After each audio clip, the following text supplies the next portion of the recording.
जय श्री कृष्ण। मित्रों, आ विडियो में सांभळशुं माक्षर मासना सुद पक्ष में आवती विनायक चतुर्थी व्रतनी पूजन विधि, तेनुं महात्म्य अने कथा। मित्रों, भगवान श्री गणेश ए रिद्धि सिद्धि अने बुद्धिना दाता छे। भगवान श्री गणेश ने प्रसन्न करवा, तेनी कृपाने प्राप्त करवा दर महीने सुद पक्ष में आवती विनायक चतुर्थीनुं व्रत करवामां आवे छे। भक्ति भावथी पूजा अर्चना मंत्र जप करवामां आवे छे।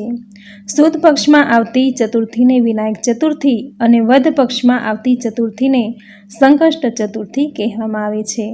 विनायक चतुर्थीना व्रत में चंद्र दर्शन नथी कराता, ज्यारे वध पक्ष में आवती संकष्ट चतुर्थीना व्रत में चंद्र दर्शन करवानुं महत्व छे।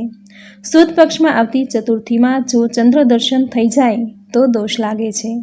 आ दोषमांथी मुक्त थवा माटे सुद पक्षनी बीजना दिवसे चंद्र दर्शन करी लेवा। बीजना दर्शन करवाथी सुद पक्षनी चतुर्थीना दर्शन जो भूलथी थई जाय तो दोष नथी लागतो।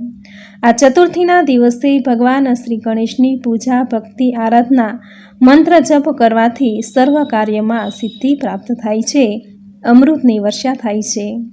विनायक चतुर्थी ने वरद विनायक चतुर्थी पण कहे छे। मित्रों, कोईपण कार्यनी सिद्धि माटे मनोकामना पूर्ण करवा माटे सुद पक्ष में आवती विनायक चतुर्थीना दिवसे भगवान श्री गणेशनी धूप दीप मंत्र जप करी दुर्वा चढ़ावी पूजा करवी, लाडू के मोदकनुं नैवेद्य धराववुं तथा जे कार्यनी सिद्धि माटे व्रत कर्युं होय ते मनोकामना भगवान श्री गणेश ने कहेवी।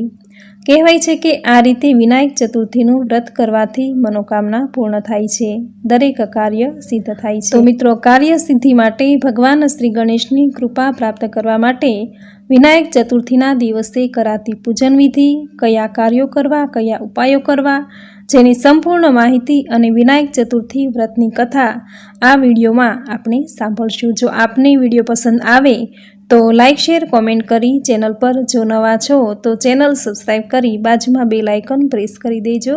धन्यवाद।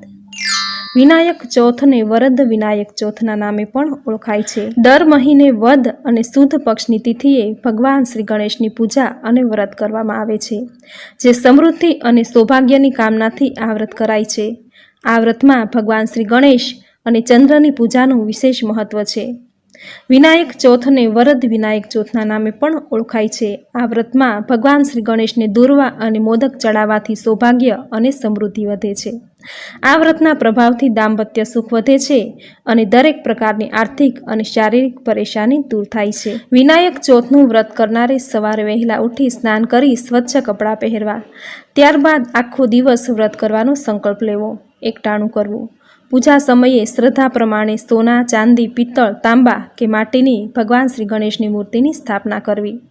त्यारबाद सुगंधित पुष्प, आरती, धूप, दीप करी ओम गम गणपतये नमः मंत्रनो जप करी भगवान श्री गणेशनी मूर्ति पर सिंदूर चढ़ावो, 21 दुर्वा चढ़ाववा। त्यारबाद भगवान श्री गणेशने लाडू अति प्रिय छे, आथी लाडूनो भोग धरावो। ब्राह्मणोने भोजन करावी दक्षिणा आपवी અને સાંજે ફરીથી ભગવાન શ્રી ગણેશની પૂજા અને આરતી કરવી। આ દિવસે ભગવાન શ્રી ગણેશજીના 12 નામના મંત્રનો જાપ ઓછામાં ઓછા 108 વાર કરવો। ગણેશજીનો મંત્ર ઓમ સુમુખાય નમઃ, ઓમ એકદંતાય નમઃ, ઓમ કપિલાય નમઃ, ઓમ ગજકર્ણાય નમઃ, ઓમ લંબોદરાય નમઃ, ઓમ વિકટાય નમઃ, ઓમ વિઘ્નનાશાય નમઃ, ओम विनायकाय नमः, ओम धूम्रकेतवे नमः, ओम गणाध्यक्षाय नमः, ओम भालचंद्राय नमः, ओम गजाननाय नमः। आ भगवान श्री गणेशना 12 नाम छे। आ मंत्रनो जप करवाथी धन, वैभव, सुख, संपत्ति आवे छे, रोग दोष बाधामांथी मुक्ति मळे छे। तेमज आ चौथना दिवसे भगवान श्री गणेशनी जन्मकथा सांभळवानुं खूब महात्म्य छे। तो मित्रों, आ हती विनायक चौथ व्रतनी विधि, महिमा, भगवान श्री गणेशना 12 नामनो महिमा। हवे सांभळशुं श्री गणेशनी कथा, जे आ प्रमाणे छे। भगवान शंकर कैलास पर तप करवा जता हता। जता वखते मां पार्वतीने वरदान आपता गया के तारा अंगना मेलमांथी 2 पुतळा तैयार करजे, तेमां प्राण पूरजे, एमांथी बाळक उत्पन्न थशे, आथी तारी एकलवाया दूर थई जशे। भगवान शंकरना गया पछी मां पार्वतीए पोताना शरीरना मेलमांथी एक बाळकनुं सर्जन कर्युं, तेमां प्राण पूर्या, पोतानी शक्ति आपी अने तेने श्री गणेश नाम आप्युं। ગણેશજીના સર્જન પછી એક વખત મા પાર્વતીજી સ્નાન કરવા ગયા.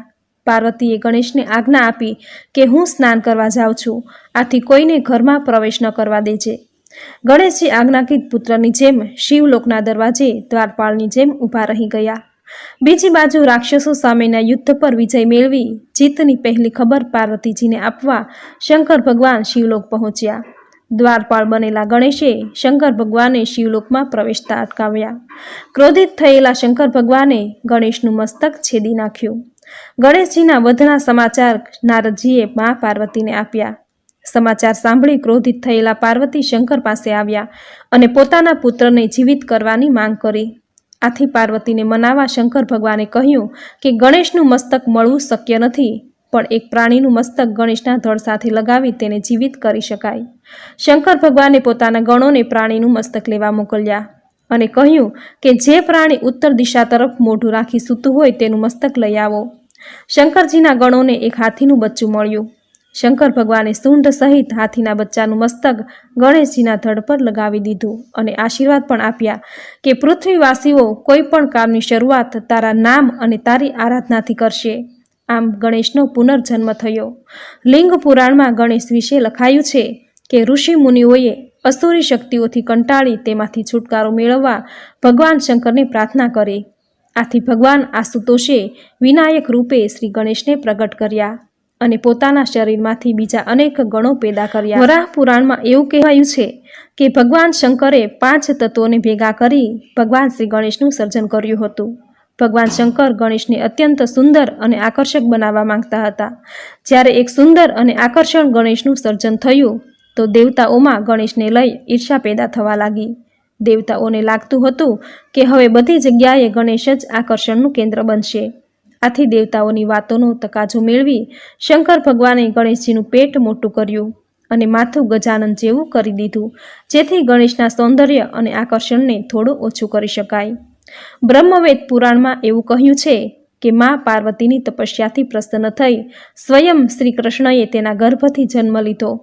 પાર્વતીએ સમગ્ર દેવલોકને નવજાત ગણેશને આશીર્વાદ આપવા નિમંત્રણ આપ્યું. શનિદેવ ત્યાં જવામાં થોડી મુશ્કેલી અનુભવતા હતા, કારણ કે શનિદેવને તેમની પત્નીએ શાપ આપ્યો હતો કે જો તે કોઈને પણ જોઈને મુગ્ધ થઈ જશે તો તે વ્યક્તિનું મસ્તક ફાટી જશે. તેમ છતાં શનિદેવ જ્યારે ગણેશને આશીર્વાદ આપવા પહોંચ્યા અને ગણેશ સામે મુગ્ધ ભાવે જોતા જ રહ્યા, તેથી ગણેશ પર શાપનો પ્રભાવ પડ્યો. પછી દેવતાઓએ હાથીનું મસ્તક લગાવી ગણેશજીને પુનઃ જીવિત કર્યા. બાળકની આકૃતિ જોઈ પાર્વતી ખૂબ દુઃખી થયા. આથી દરેક દેવતાઓએ ગણેશને પોતાની અન્ય શક્તિઓ આપી.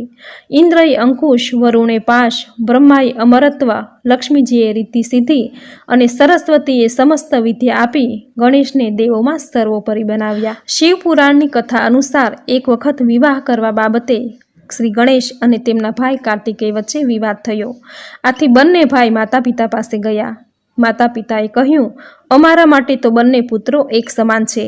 આથી અમે એવો નિર્ણય લીધો છે કે જે પુત્ર આખી પૃથ્વીની પ્રદક્ષિણા કરી વહેલો આવે તેનો વિવાહ પહેલા કરવો. આથી કાર્તિકેય પોતાના વાહન મોર ઉપર બેસી ઝડપથી પૃથ્વીની પ્રદક્ષિણા કરવા નીકળી પડ્યા. પરંતુ ગણેશજીએ ચતુરાઈ વાપરી. તેમણે માતા પિતાને આસન પર બેસાડી તેમની પૂજા કરી અને તેમની 7 વાર પ્રદક્ષિણા કરી કહ્યું કે કોઈ વ્યક્તિ માતા પિતાનું પૂજન કરી તેમની પ્રદક્ષિણા કરે તો તેને પૃથ્વીની પ્રદક્ષિણા કર્યાનો ફળ પ્રાપ્ત થાય છે.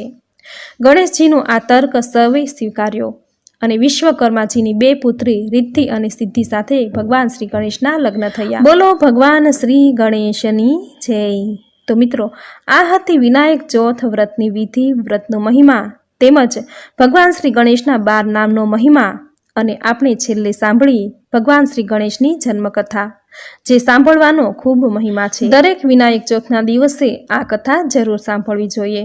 વિનાયક ચોથના દિવસે શ્રી ગણેશની પૂજા દિવસમાં 2 વાર કરવામાં આવે છે, એકવાર બપોરે અને એકવાર સાંજે.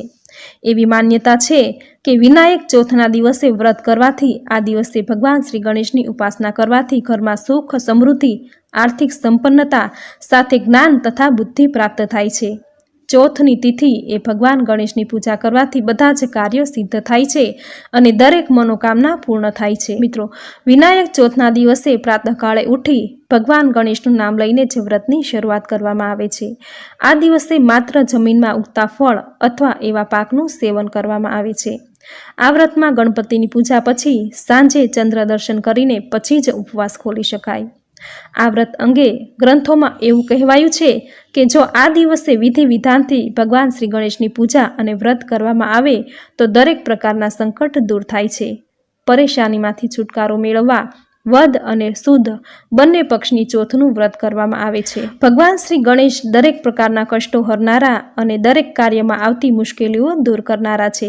આથી જ તેમને વિઘ્નહર્તા કહેવાયા। ભગવાન શ્રી ગણેશ સુખ પ્રદાન કરનાર છે, એટલે આ વ્રત કરવાથી દરેક કષ્ટ બાધા દૂર થાય છે। તો મિત્રો, વિનાયક ચોથ વ્રતની કથા જેનો આ વિડીયો સાંભળવો તમને જરૂર ગમ્યો હશે તો વિડીયોને લાઈક કરી કોમેન્ટમાં જય શ્રી ગણેશ જરૂર લખજો। ચેનલ સબસ્ક્રાઈબ કરી બાજુમાં બેલ આઇકન જરૂર પ્રેસ કરજો। આવી જ નવી ધાર્મિક માહિતી નવા ધાર્મિક વિડીયો સાથે ફરી મળીશું। ત્યાં સુધી આપ સૌને મારા જય શ્રી કૃષ્ણ।